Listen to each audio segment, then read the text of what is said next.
And here we go.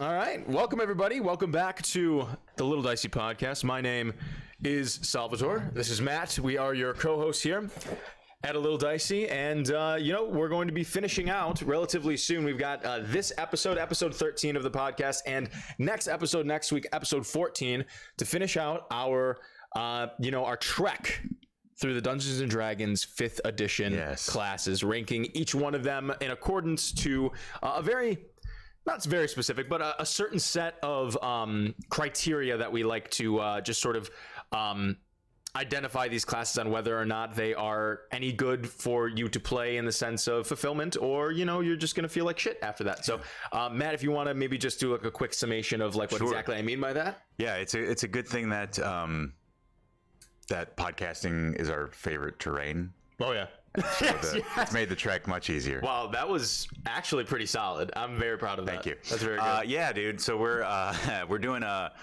kind of a tier ranking of the classes, but unlike the sort of predominant list or the most common list where it's strictly on power ranking, this is on basically flavor, job satisfaction, fulfilling the fantasy, these kinds of things.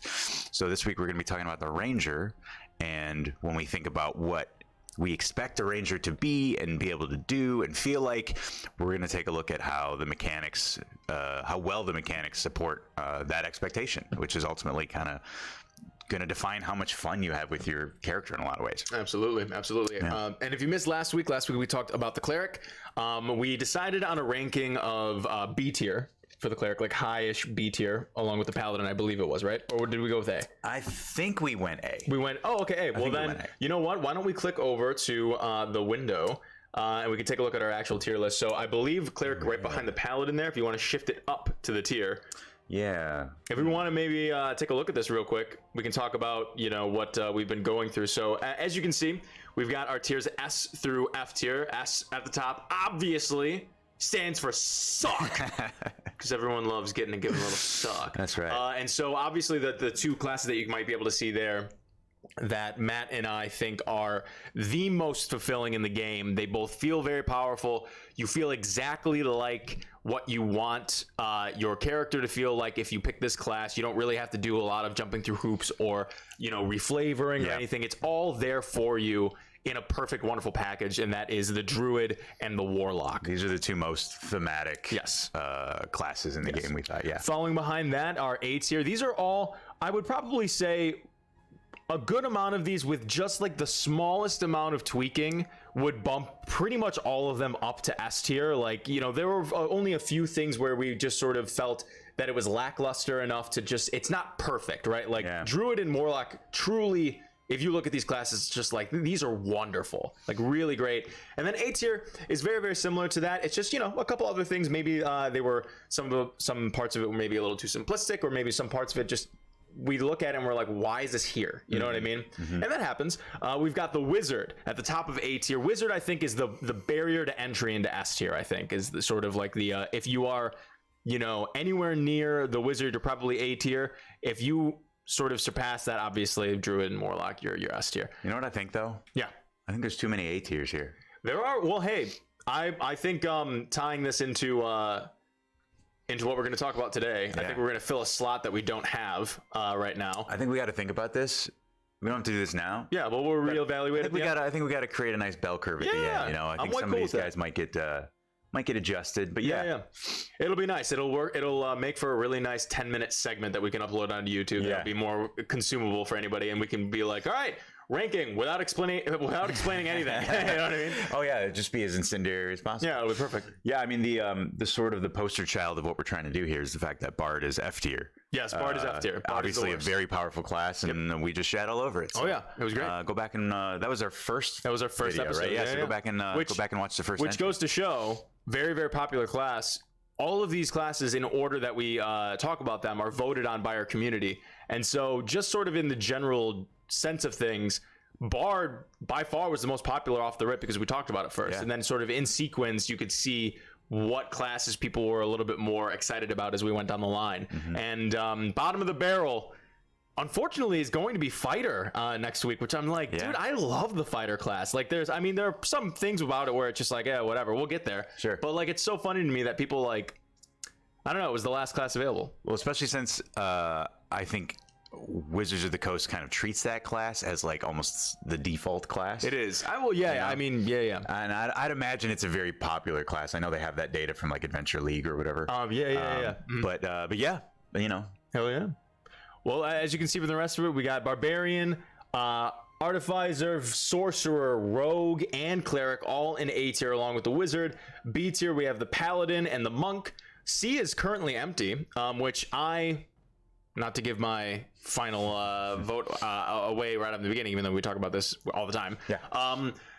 I'm going to fill the C slot first with the Ranger that we're talking about today. I think that there are a lot of parts about the Ranger that make sense, and you'll probably feel like, you know, like a lot of people when they pick Ranger, if they've never played the game before, maybe they've seen Lord of the Rings and they're like, I want to be Legolas, and it's like, well, this is the class that you know is technically like meant for that to be. Yeah. Wherein even though there's a literal character in the Lord of the Rings, Aragorn, who is called the Ranger, you know what I mean? And it's like, well, that's not what this, you know, it's very odd.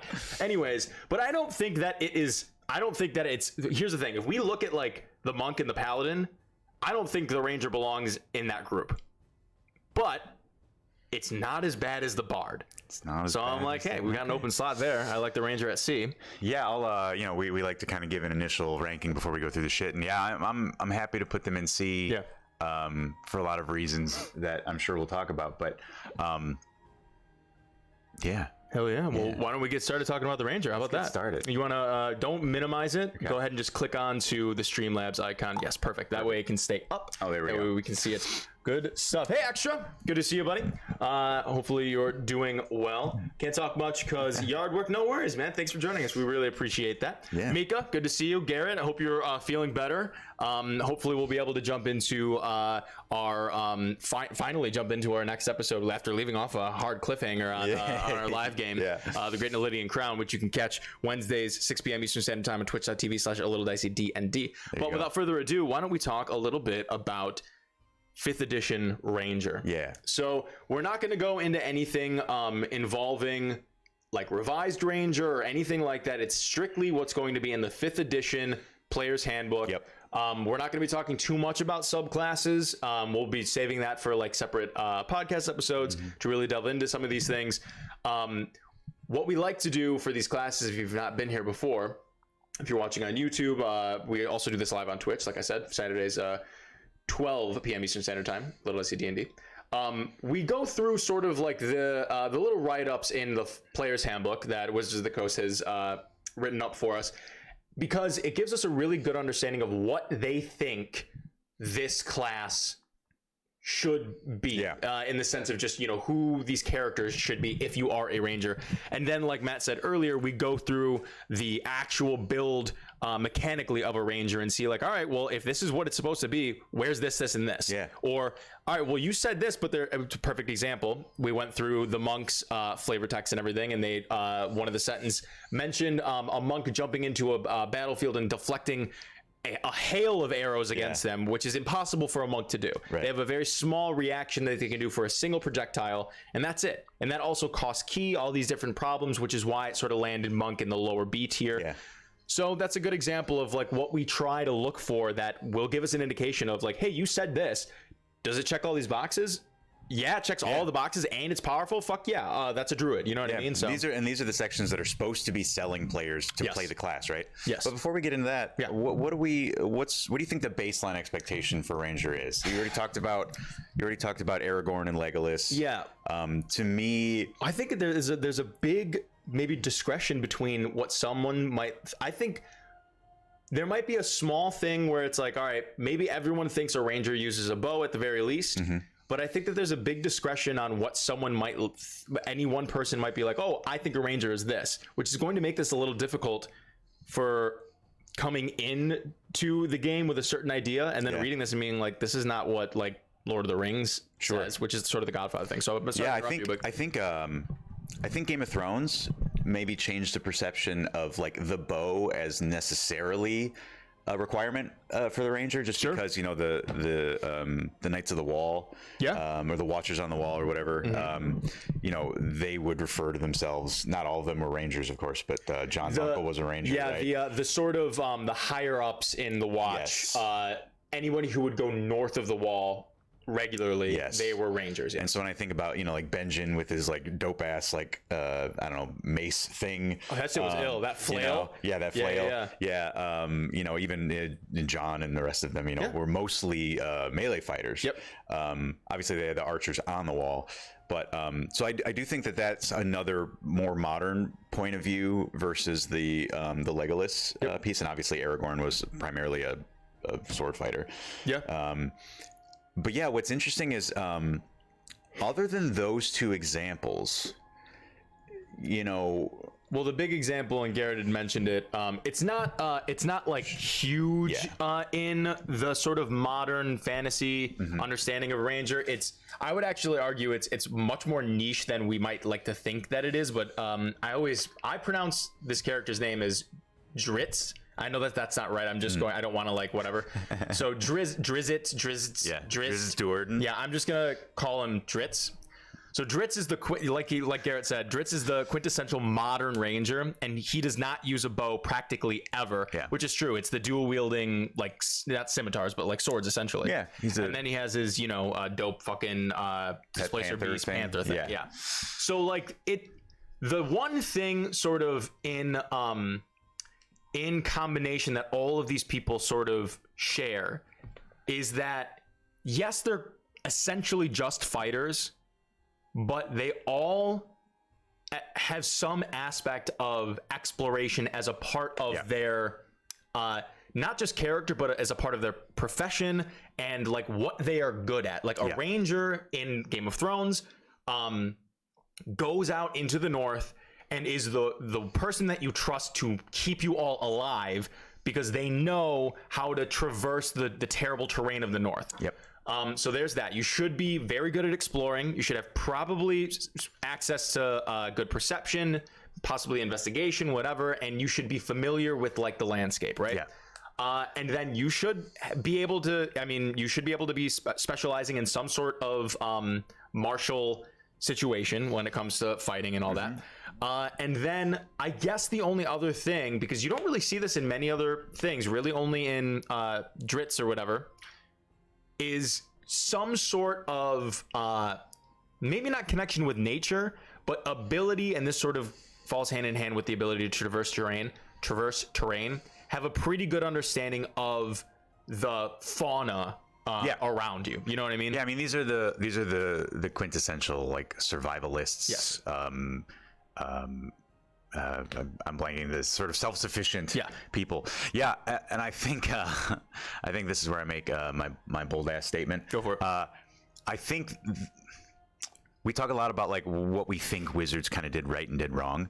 I think that when Wizards first designed the Ranger, it was based on basically the terrain that they knew really well and the certain creature type that they knew how to fight really well.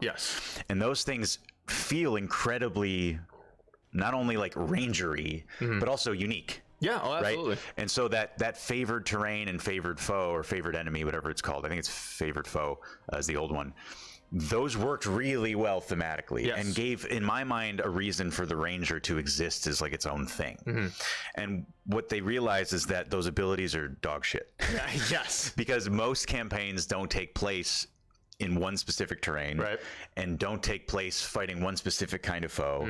And so the core abilities of the Ranger were just impossible to pick with any reliability such that they would work. And even if they did, like even if I sat down and we're like, hey, we're gonna do like a forest focused campaign, like there's still gonna be times when I'm not in the woods and then I'm just like a fish out of water, which can be cool RP wise. But so what they did is they and I'm not super familiar with mechanically what the revised Ranger as it's known was doing, but with Tasha's they created all these alternate abilities, which are mechanically a million times better, and they're just no-brainers, but in turn take away, I think, the thing that made the Ranger interesting. And so to me, and I do want to hear what they have to say about it. Sure. To me, I think you can make a ranger and have a good time and be effective.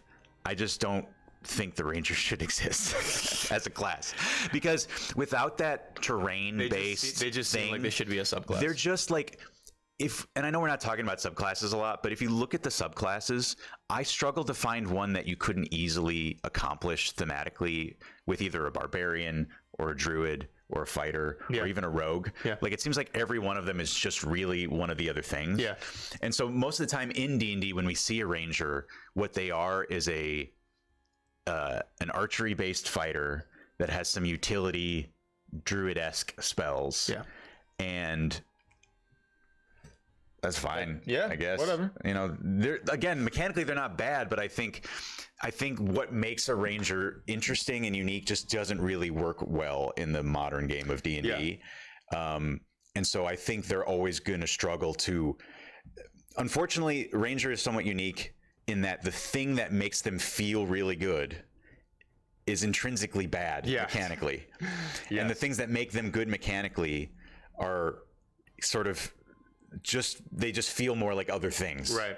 You know, so now the new ranger gets some expertise, which is great, but whatever, it's generic. They get sort of an extra hunter's mark, which fine if it's kind of generic. Yeah, sure. Everything about them is better now. It's stronger now. Stronger. But I think less interesting. It's so funny because they sort of share similar but almost opposite problems that we have with the bard, in that the bard is very powerful, but everything that they do or have mechanically is just kind of like, this doesn't make much sense with what we're trying to do with the representation of the class.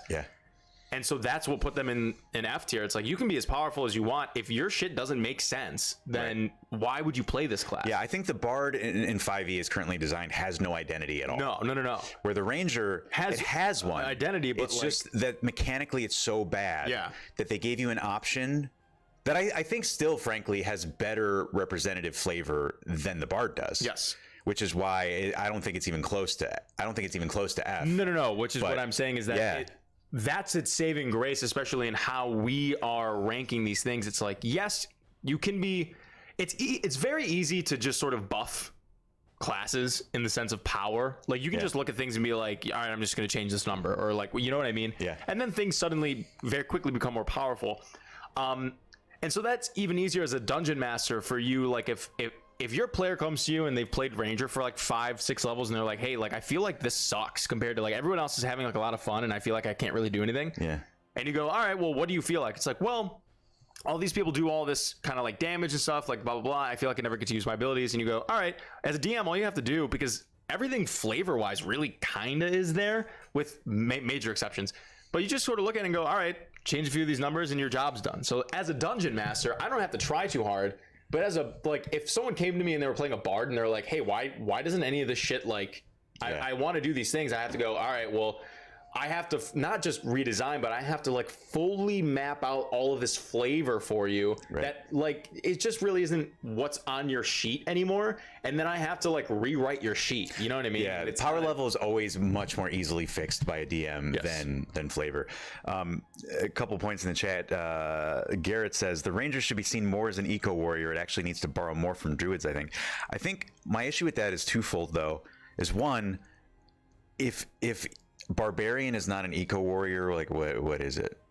Like if I'm focusing on the warrior bit, but I'm thinking more like if you took the rangers in Game of Thrones, could we not just call them barbarians?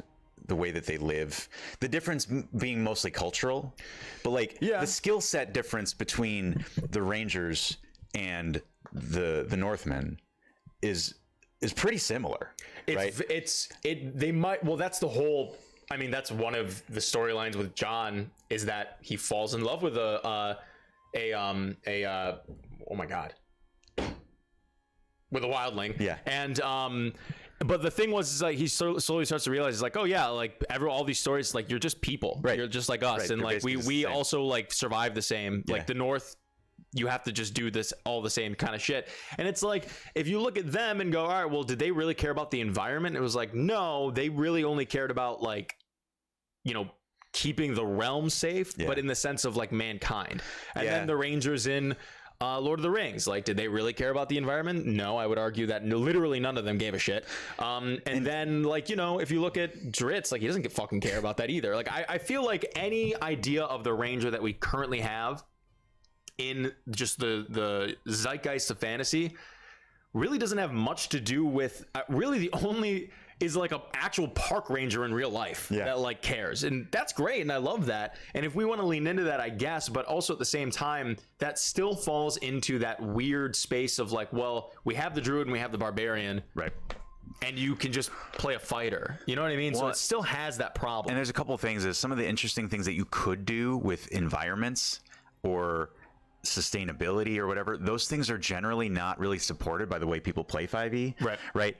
Most 5e campaigns are sprawling and they move. Yes. Right. So if you could play with mechanics that do things like reinvigorate the land in a way that, like, let's say you're doing a lot of, like in our campaign, right, we're foraging things, and those things have mechanical benefit, right? So you could say something like, oh, well, if you're a ranger and you forage something, it grows back faster. Or you can cultivate more from the land, or, you know, like the things that are sort of this like take nothing, leave nothing idea of that park ranger type thing.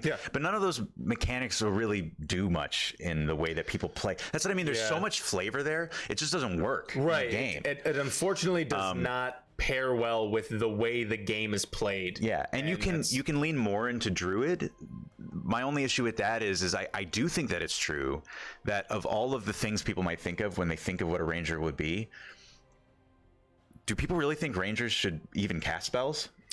I personally am in the realm of no. I don't think that you should get spells as a ranger. I think that maybe if you were to have a subclass of the ranger that like it's very similar to like the Eldritch Knight of the fighter. If you want to lean into that, like we can, for placeholder, we can call it Eco Warrior. You know what I mean? Like that's fine. But like the ranger being able to cast spells just to me just doesn't make much sense. I don't really understand why. Maybe Wizards of the Coast has like a quick little thing that's in here that might be like, oh yeah, and they have like a whatever. And it's like, all right, but like why? You know what I mean? Right. And also you have things like the Scout Rogue. Which feels like what a ranger is supposed to be. You could make a martial kind of Gish subclass of druid that would, I think, cover most people that are trying to play this kind of ranger, what we actually have in 5e. So I just think it suffers from just not really having a mechanical identity. And I truly think the reason that ranger exists as a class is because it had one. It just sucked. It's very true. Flavor wise, it had an identity. It just doesn't really work in the game. And maybe there's a way to go back and make it work in the game. But it's just sort of counterintuitive to, like, you could do something right where like the rangers in 5e are connected to a nature spirit that they can invoke to learn, like basically let them change the nature spirit that they're connected to so that they're always, every terrain is their favorite terrain. They just have to like pick it at the beginning of the day or something. Sure. Like you could do something like that. Like you focus on this one thing for the day and just like, you know, you study up on it with your whatever the fuck you have. Or they just have an intuitive connection with nature such that wherever they are, the land works with them to help them either locate stuff, you know, things like they're unimpeded by difficult terrain. You could do things like that. The thing is, and actually, since we already have rangers that are spellcasters, that would be a much more interesting, like if you're going to do this sort of ranger tinged with magic or mysticism, I'd almost rather see something like that where they have this sort of druidic, intuitive connection with the land that works with them. But the ranger is currently I think designed and imagined is basically like a knowledge based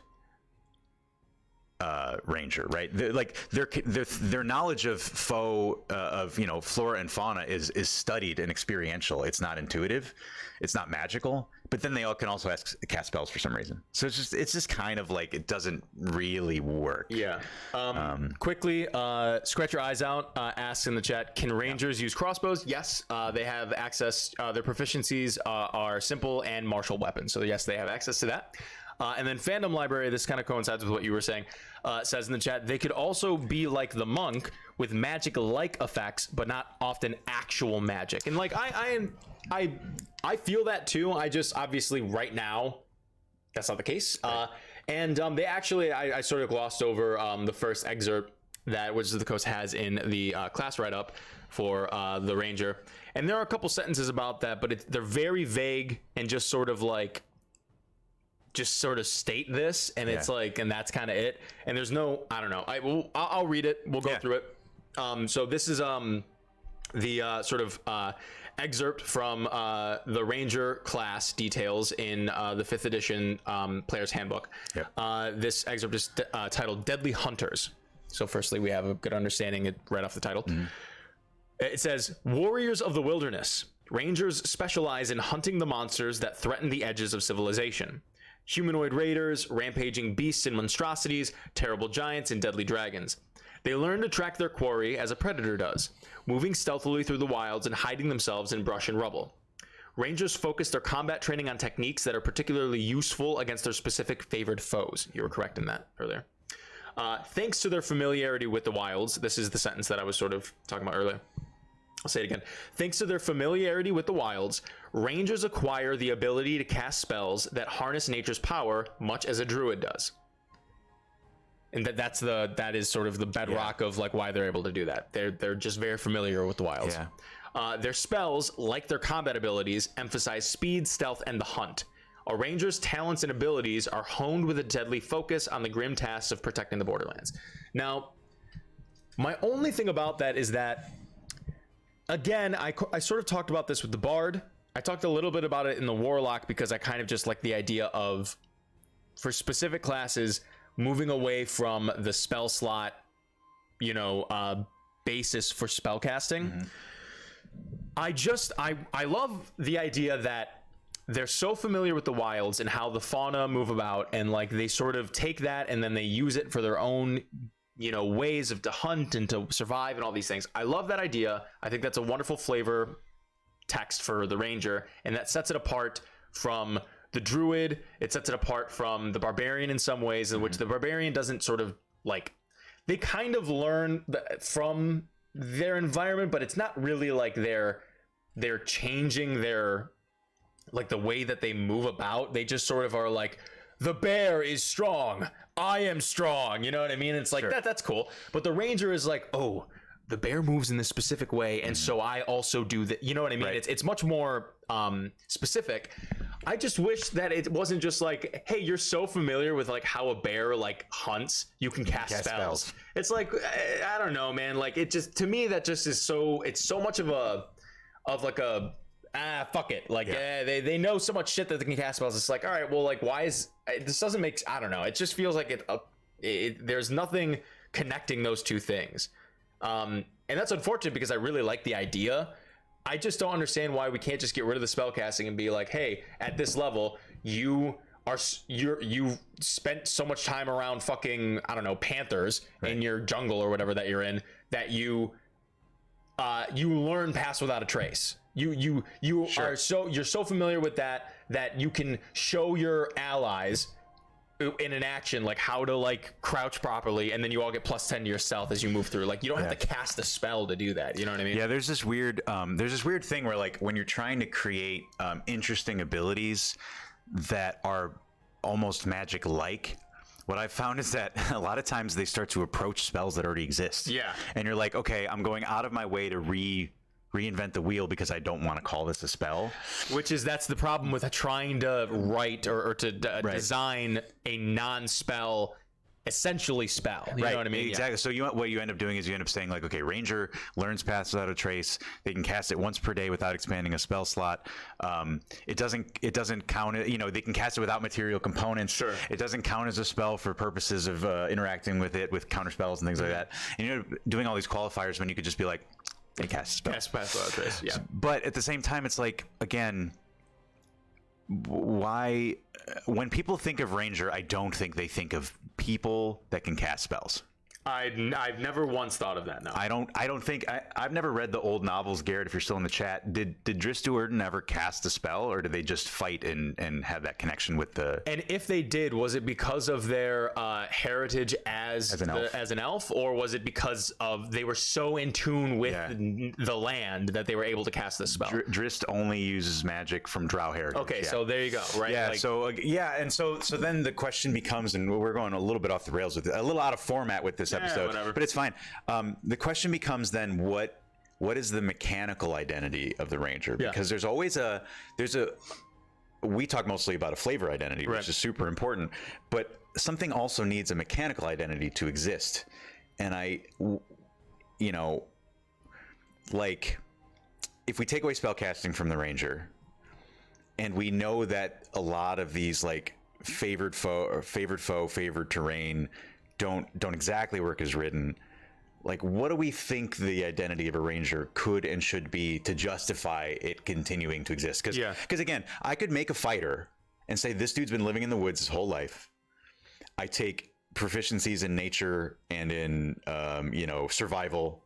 Like you can make a fighter that lives in the woods. Yeah, absolutely. And that knows as much about the woods as a ranger does. Yeah. So like a theme is not enough to define a class. Right. So I find myself like wondering, like, should it be like accuracy, right? Like, is there a way to make rangers the most accurate of all of the fighters? And how do you represent that? Is it in like enhanced critical hit range? Is it in just like higher to hits? That's pretty boring. Mm-hmm. Is it mechanical survivability somehow? Garrett asks, is the answer then more bow focus? Just in general? Yeah, it could be. And yet I think, again, if we're talking about modern examples of rangers in media, like I said, like the Night's Watch, like most of those dudes. Yeah, none of them really use bows, except when they kind of like have to when they're defending the wall, and that's just a military strategy. Yeah, and if you're meandering around if you're traversing, the tundra or the desert or whatever have you,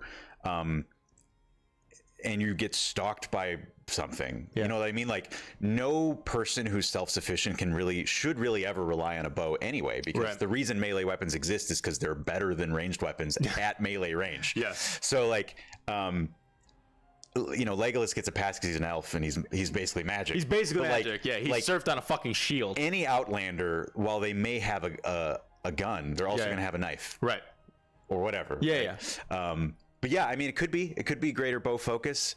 I'm sure that there's a way to do it, but the reality is that even though it seems like it is sometimes, the 5e rules are not that complex.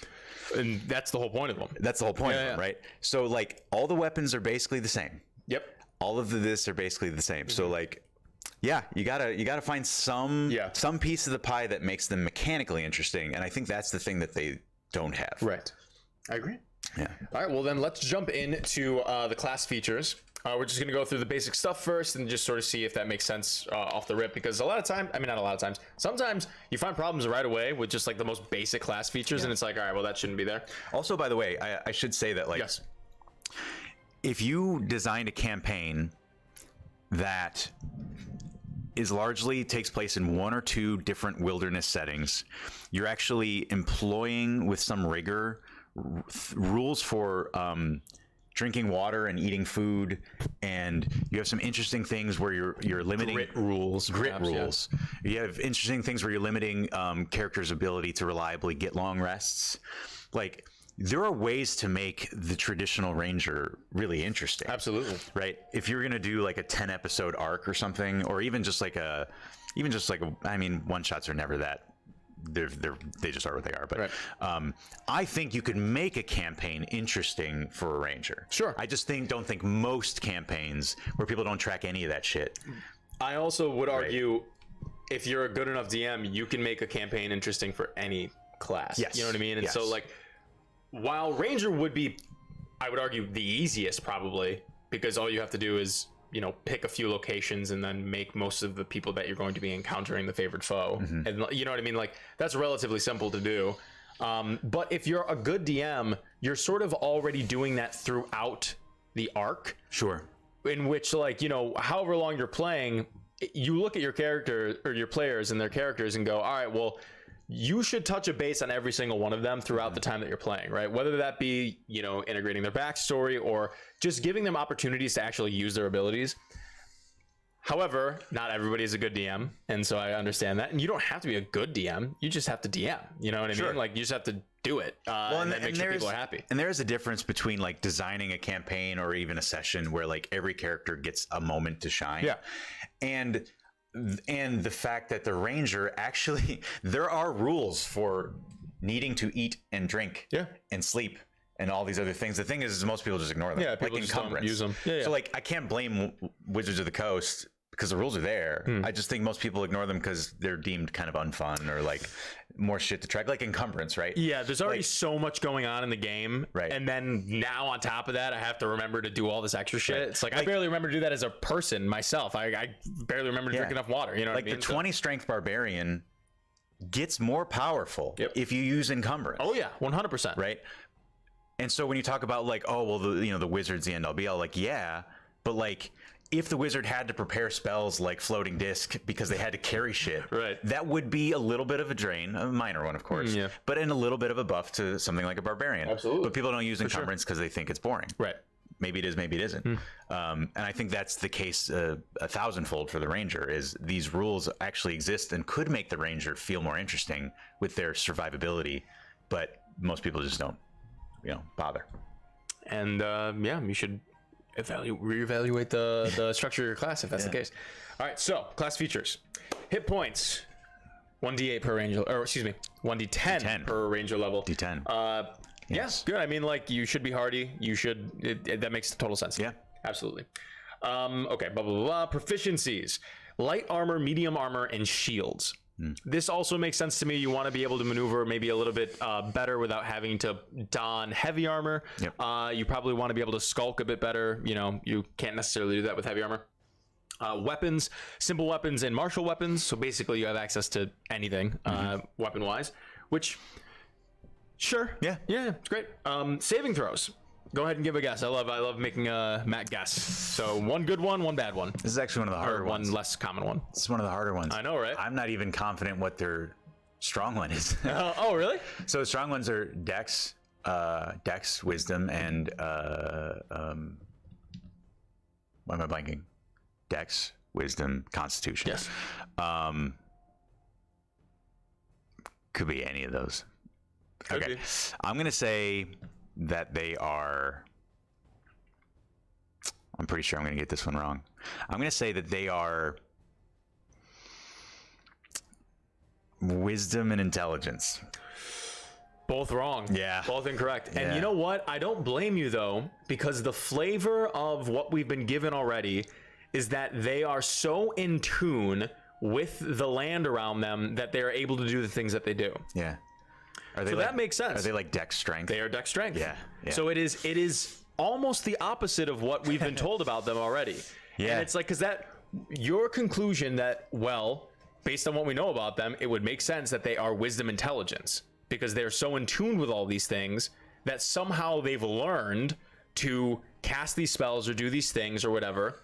And so it's like, well, all right, well, if you have a fundamental insight or fundamental attunement to the wilderness or your favorite terrain, there's got to be a sense about you that you are probably more wise, so you have a better sort of, like I said, what's the word I'm looking for? Yeah, I said insight, well, whatever. Yeah. And then in order to take that information in that sort of innate sense to reevaluate that into the sort of like very particular like wizard like thing of like, all right, well, if this then this, etc. It makes total sense to me that their saves could be wisdom and intelligence. I'm not saying that they should. Yeah. But I would have never.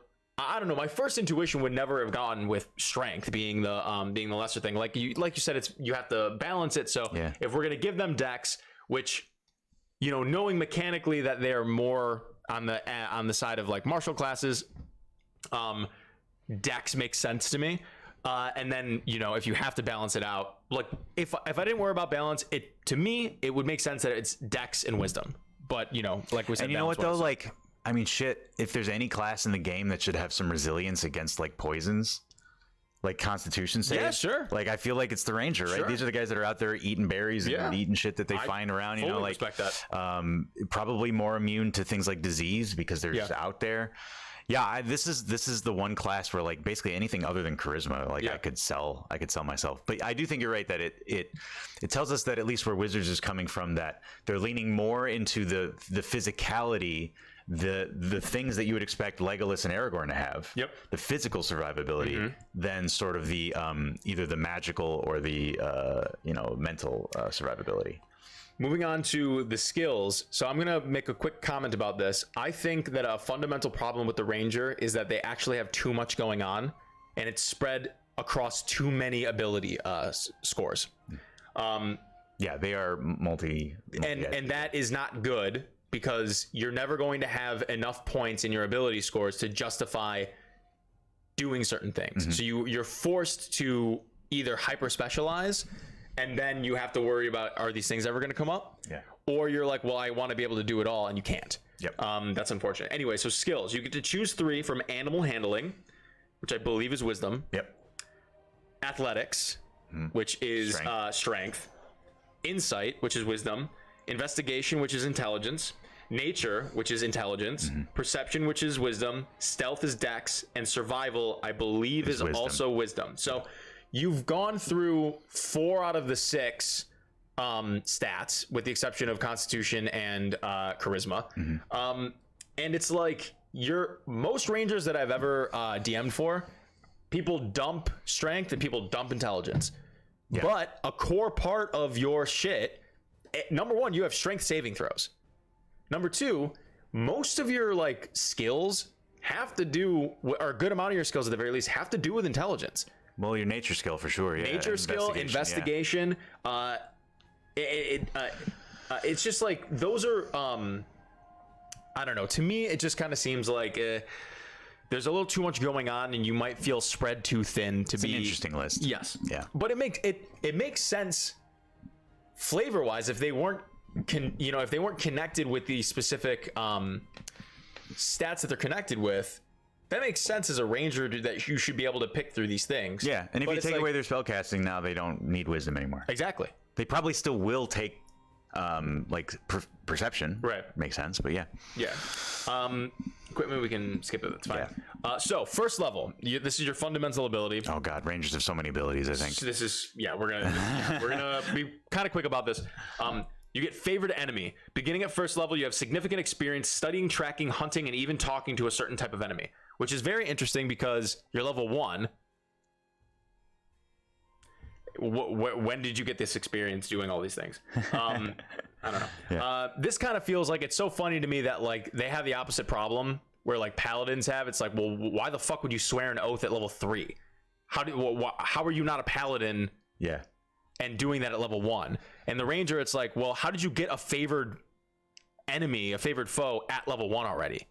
Like, shouldn't you be doing all this research? So, and then like maybe later, like at level like 7, you pick a favored foe out of like a thing that I don't know. It's just like you should be able to get like a lot of abilities from a lot of different foes up to a certain level, and then decide, hey, I want to focus on this one, and then those abilities just get like gnarly as fuck. I think probably favored foe is meant to be sort of the origin story for most Rangers, where like, goblins raided my village and killed my parents, or whatever, every goblin. Or basically take a thing, it offended me deeply, and that's sort of like why I'm racist. Because that's why I'm racist. That's why I'm racist. And like, we have to remember sometimes, I think we both make this mistake a little bit, is like, it's not necessarily that the level 1 is the generation of your abilities, but maybe just the start of your adventuring life. Sure.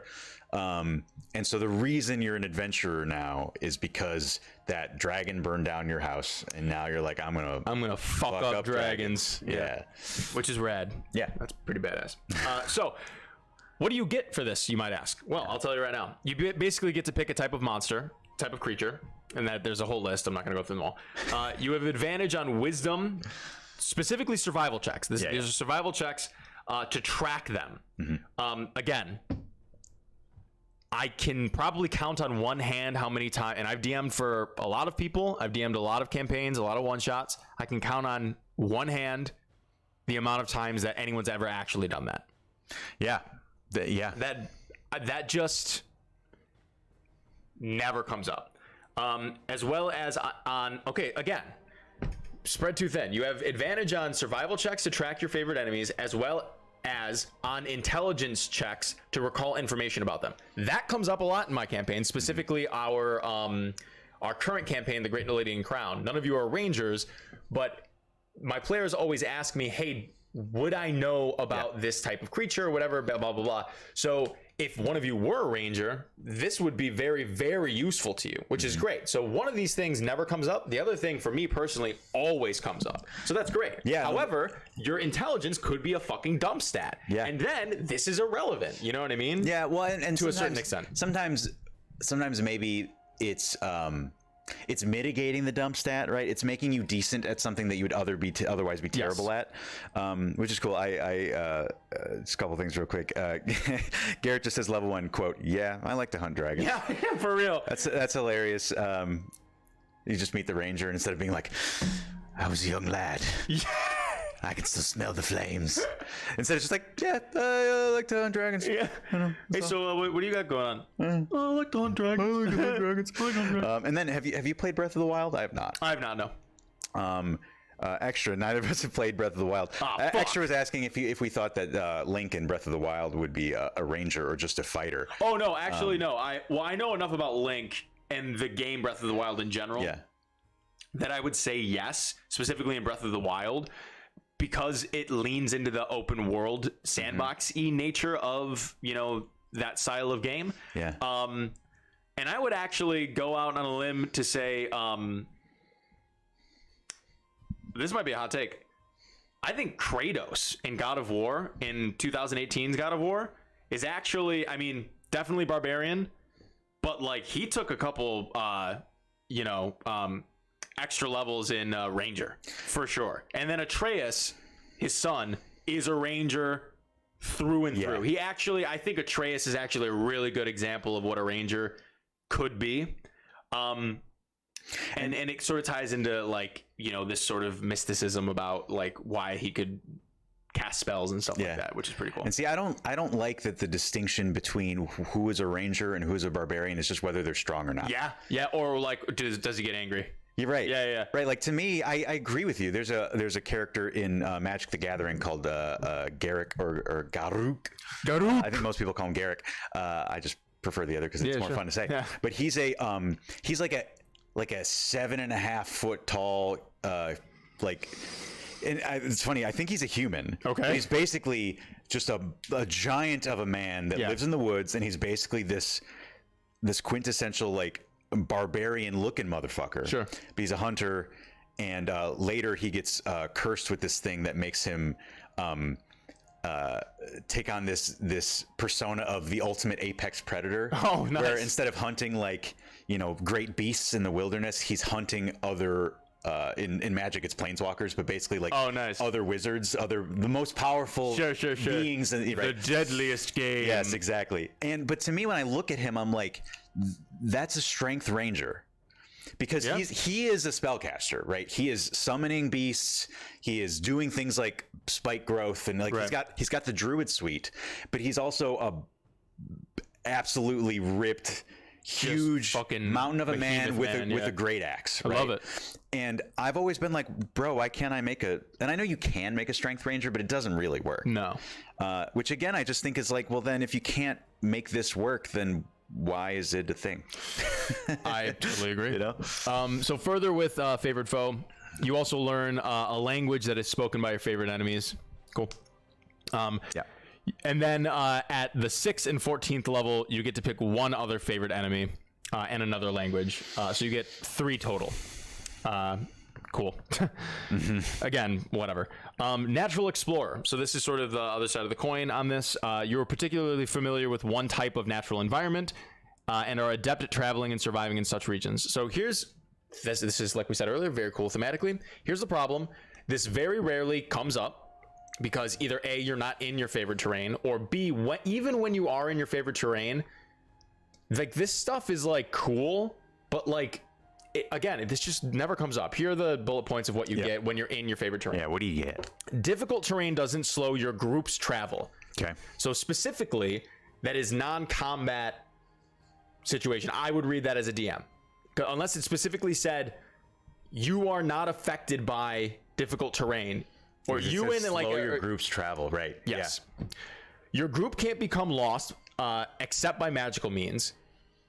That's fine. I, as a DM, would rarely, usually what I like to do is just make things take longer if you fail DCs or whatever, instead of like, be like, well, you're lost. What are you gonna do? You know also, what I mean? This reminds me of like the alert feat where it says you can't be surprised. Yeah. And to me, that like, yes, those are both mechanical benefits, but in practice, aren't they more just limiting the types of scenarios that the DM can create? Yeah. Right? If I just say you can never surprise me, then like, okay, cool. But sometimes it's interesting to be surprised. Yeah, I totally agree. Or if I say, well, I can just never get lost, like sometimes it's interesting to be lost. Yeah, I totally agree. And like weirdly, if I've picked my stats, like let's say I took proficiency in survival, right, and my wisdom's high, like don't I kind of want to be making checks to not get lost? Like if I just automatically never get lost, then why did I bother? Yeah, no, I totally agree. You know. Well, you know, well, yeah, you know, that's the class. Even when you are engaged in another activity while traveling, you remain alert to danger. Yeah, I don't like that, but that is so vague to me that I'm just like, all right, well, so can you be surprised or can't you? Right. Yeah. So all of those are thematic, and all of them are mechanically either boring or nothing. Yep. If you are traveling alone, you can move stealthily at a normal pace. That never comes up. Yep. When you forage, you can find twice as much food as you normally would. That never comes up for the same reasons that we talked about earlier. While tracking other creatures, you also learn their exact number, their sizes, and how long ago they passed through the area. That's cool. That's cool. Again, almost never comes up. Like, that's awesome. And then very much like favorite foe, you get to choose additional favorite terrain types at 6th and 10th level. So you get 3 total. So if any of that shit mattered, I would be like, yeah, Rangers are really interesting and cool. If any of it made any difference into your gameplay, awesome. And I want that to be a thing, but it's not, you know. Someone please make a module that's basically like designed to make Ranger feel fun and interesting. You know what I mean? Like, yeah. We're going to quickly go through some of the other things because we're getting close on time right now. But those, I mean, you can clearly see that there's a fundamental problem with the 2 core abilities of your class when they're cool, but they don't do anything. Right. And so that's a very big problem. Now, I think, and I know that Rangers get a bunch of other abilities, but actually what I'd like to skip to, if we can, is the capstone. Is the alternate abilities that effectively replace those. Okay. Because I would love to see that. Yeah. While those are important to go through because that's how Ranger was meant to be played. That was how it was designed. I think probably basically nobody takes these anymore. So you want to look at the Tasha's optional? Yeah, I want to see how Wizards has basically tried to retcon the Ranger. Absolutely. So this is in Tasha's Cauldron of Everything. Is that what it's called? Yes. So these are the optional class features. You can basically sub these out for what we just talked about, which we highly recommend. I don't even know what they are yet. So at first level, you can replace the Natural Explorer feature with a feature called Deft Explorer. You are an unsurpassed explorer and survivor, both in the wilderness and in dealing with others on your own travels. You gain the canny benefit below, and you gain an additional benefit below when you reach 6th and 6th and 10th, whatever. Canny. So this replaces basically favored terrain, I think. Essentially, yes. So canny at the first level. Choose one of your skill proficiencies. Your proficiency bonus is doubled for any ability check that you make that uses the chosen skill. That's great. Yep. You can speak, read, and write 2 additional languages of your choice. This is just you pick 2 languages. It's not, hey, they have to be of this whatever. Right. It's just you just know 2 other languages. That's great. At the 6th level, this upgrades into roving. Your walking speed increases by 5, and you gain a climbing speed and swimming speed equal to your walking speed. That's awesome. Mm-hmm. And then at 10, it upgrades to tireless. As an action, you can give yourself a number of temporary hit points equal to 1d8 plus your wisdom modifier. You can use this action a number of times equal to your proficiency bonus, and you regain all expended uses when you finish a long rest. In addition, whenever you finish a short rest, so this is very unique, your exhaustion level, if anything, decreases by 1. Every other character in the game must succeed on a long rest to get rid of an exhaustion point. So as a ranger, you can do that in a short rest, which is very cool. I think that's wonderful. So those abilities are a billion times better than the other ones. But they're not as interesting flavor-wise. No, they're not. They're interesting. Well, no, they're very basic. They're not as descriptive. Yes. They're not as evocative. Yes. Right. It's basically you're an expert. Cool. Yep. You have some expertise, I should say. Mm-hmm. You have some. It's basically you have like a second wind type of feature, both flavor-wise, mechanically.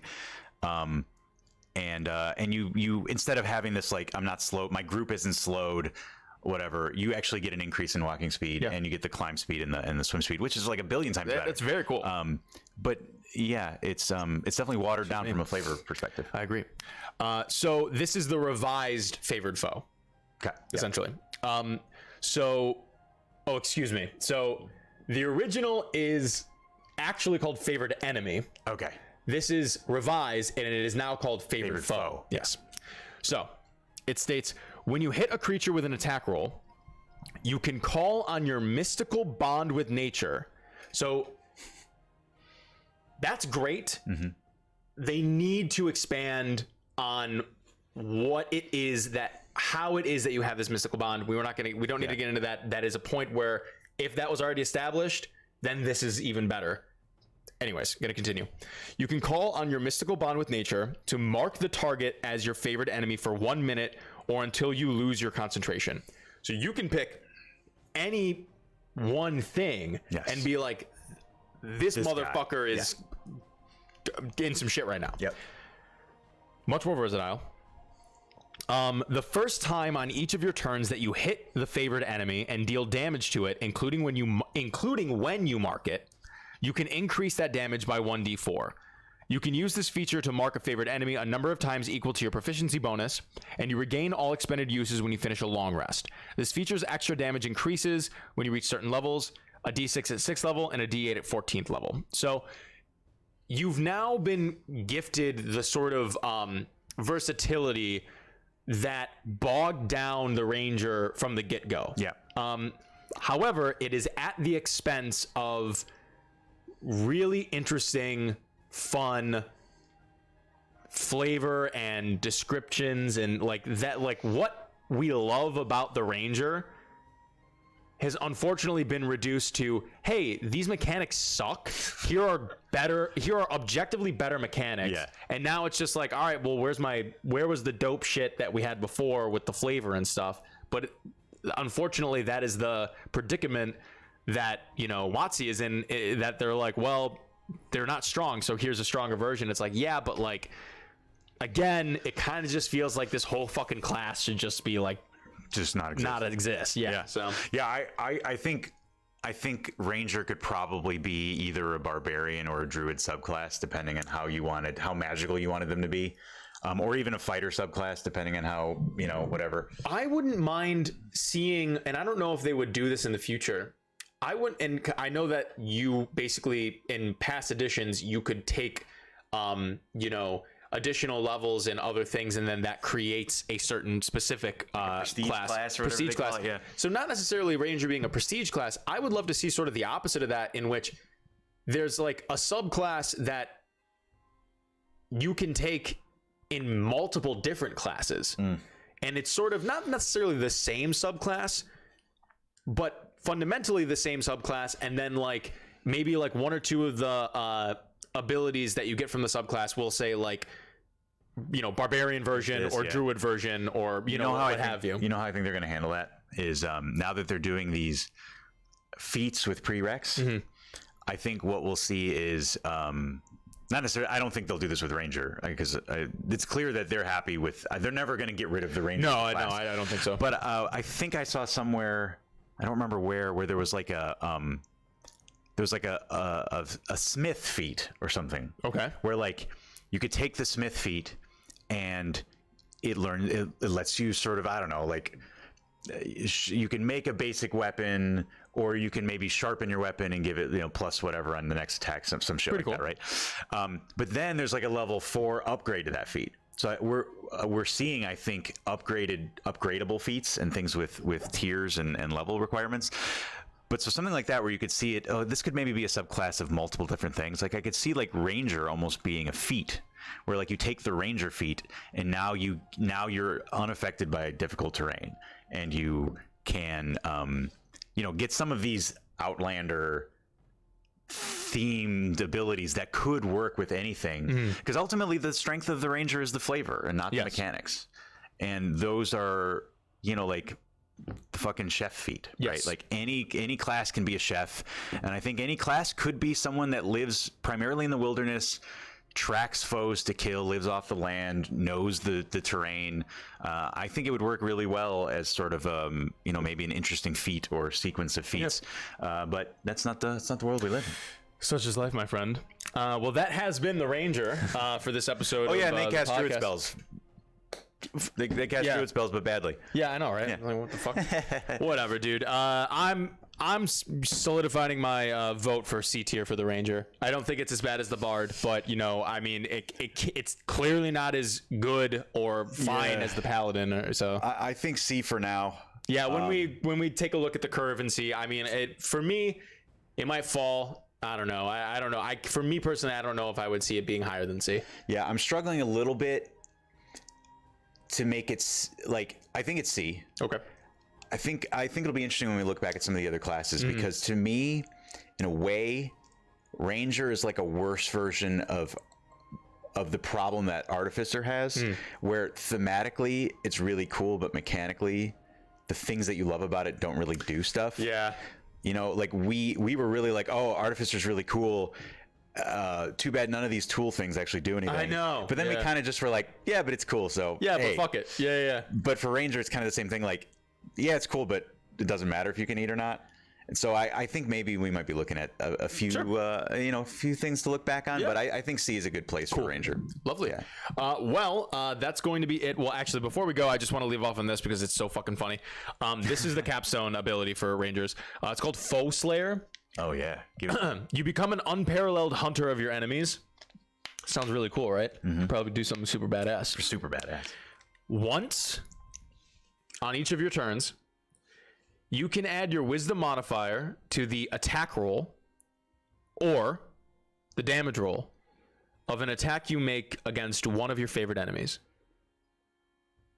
You can choose to use this feature before or after the roll, but before any effects of the roll are applied.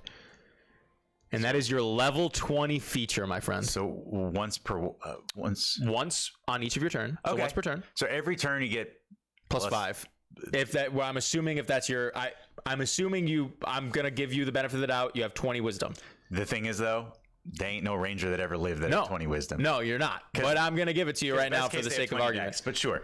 Exactly. For the sake of argument, I'm just gonna say plus 5. You know what the sad thing is? Plus 5 either to hit or to damage every turn is probably still in the top 5 best capstones. I know. But it's sad. And you know what I want to so see? Lackluster. If they have a mystic connection to nature, I want to see when you defeat one of your favorite foes, you fucking consume their soul and get to evoke their shit. Yes. Yes. And then when I slay the dragon, I eat its heart and I consume the fire within its belly. Exactly. And I unleash it in my arrows. And then you fucking kill a whole town. Fuck yeah, dude. Yeah. Exactly. Once you consume the soul of your favorite enemy, you can withstand a hailstorm of arrows and laugh at the monk. Oh man, what an episode it's been. Oh my god. Well, hey, thank you guys for joining us this week. It's been a pleasure. Next week we're going to be finishing off our list of the Dungeons & Dragons 5th edition classes. We're going to be talking about the fighter finally. Very excited about that. You can catch that episode next week, Saturday, noontime Eastern Standard, here on A Little Dicey D&D, twitch.tv/A Little Dicey D&D. And if you missed that, you can always catch us on YouTube. A Little Dicey on YouTube. You can look us up. And if you're interested, maybe you haven't seen our live play show that we do on our channel called The Great Nelidian Crown. We're going to be starting episode 34 of that this upcoming Wednesday, 6 p.m. Eastern Standard Time here on Twitch as well. Very excited about that. So we will see you very soon. I will be seeing you guys a little before that. I'm going to be playing some more Yu-Gi-Oh! Master Duel and some World of Warcraft Wrath Classic on Tuesday. So I'll be doing that on the channel. And then... Has anyone activated your trap card yet? Oh, my trap card has been activated many times, my friend. Oh, boy. But yeah, so if you're interested in any of that, stick around. But until then, we will see you guys later. Yeah, have a good weekend, y'all. Peace out. Take us away. Goodbye.